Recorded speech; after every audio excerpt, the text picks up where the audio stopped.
Aqidah 100. Okay, we'll have Aqidah for 100. This is the meaning of Tawheed al-Uluhiyyah.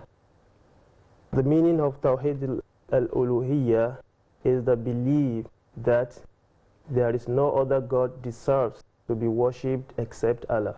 Very good, mashallah. We have the common misunderstanding that the kalima la ilaha illallah, it means that there is no God except God.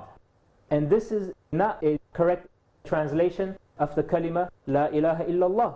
Because la ilaha illallah, it means there is no one worthy of worship except Allah subhanahu wa ta'ala. And this is the meaning of Tawheed al-Uluhiyyah or Tawheed al-Ubudiyyah, and this is why the Prophet ﷺ came to the mushrikeen of Makkah, because they believed in Allah as a God. But they did not believe that He was the only one worthy of worship.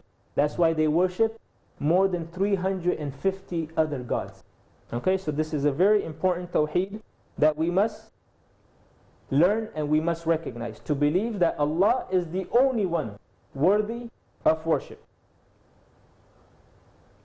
Okay?